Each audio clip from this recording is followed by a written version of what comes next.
What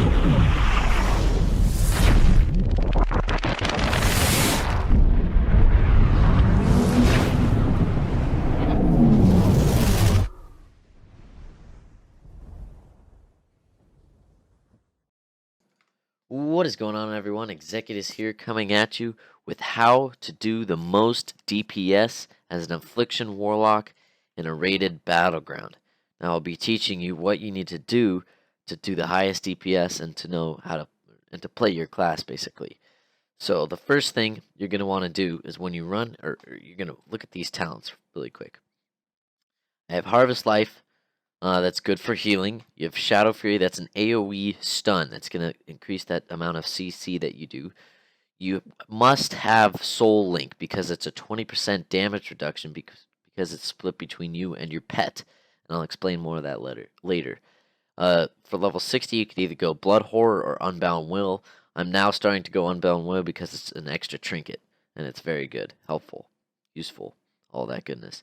Level 75, the best talent for rated battlegrounds is Grimoire of Supremacy.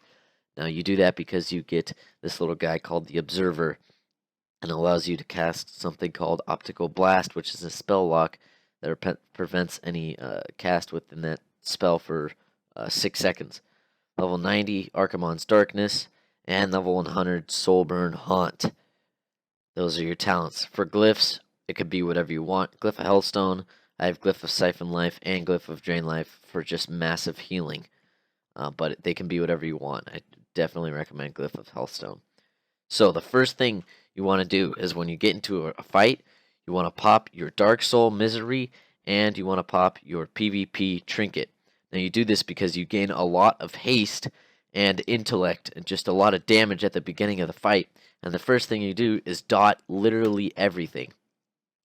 And my rotation for dots just goes Unstable Affliction, Agony, then Corruption. And from there, you do whatever. But what the point I'm trying to get across is that you must dot literally everything. Hunter pets, DK pets, totems, whatever you can dot. I know totems don't, except that you can't dot a totem. But literally everything.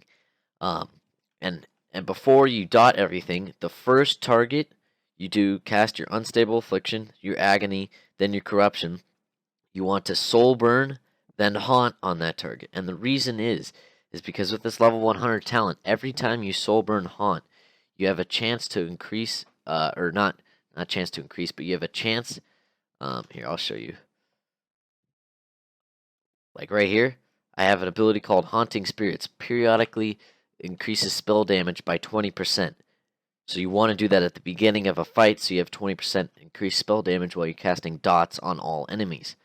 Now from there, after you did Unstable Affliction, Agony, Corruption, then Soulburn Haunt, what you want to do is cast Unstable Affliction, Agony, and Corruption on every single target you see. And with a target that like DK or a Rogue, keep refreshing your dots, and it's very good to cast after you cast Unstable Affliction, Agony, and Corruption. Cast one Haunt and then move on to the next target. You never want to drain soul ever in a rated battleground because that's going to minimize your DPS because you're casting single target damage. All of your DPS is coming from this, not area of effect, but every single target that has all of your dots on it is just going to be taking a butt ton of damage. Your Agony can tick for up to 30k I've seen with the Soulburn Haunt on it. So let's review what we're going to do. We're going to run in the fight. You're going to pop your Dark Soul Misery plus your PvP Trinket. You're going to cast on the first target you see, Unstable Affliction,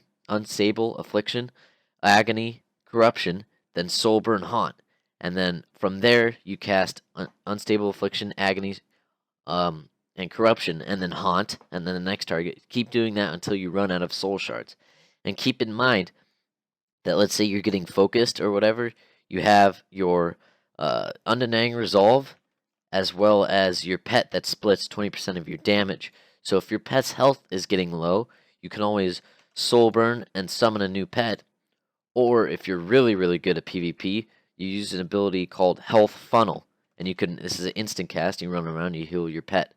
So and you can heal it, and you will still have a pet alive instead of having to resummon it. Because once you summon it, you have to wait another 60 seconds to summon another pet. Yeah. So I hope this guide helped. Make sure you guys dot literally everything, including hunter pets. Make sure you are fearing and constantly locking spell interrupting healers, and do the Shadow Fury around a flag like an AoE, like an Arathi Basin, or Silver Shard Mines, or whatever you're playing. Make sure you use Shadow Fury to spin, or to just do massive AoE stun. I'm pretty sure I covered it all. You shouldn't use life tap, or sorry, not life tap. You shouldn't use soul swap. I found it is a waste of soul shards. And you can also use Seed of Corruption if you want, but it's just too long of a cast time. I prefer literally casting Unstable Affliction, Agony, Corruption, Haunt, whatever it is, because that's faster DPS. Thank you guys so much for watching. I hope this guide helped. Thanks for watching. I'll see you in the next video.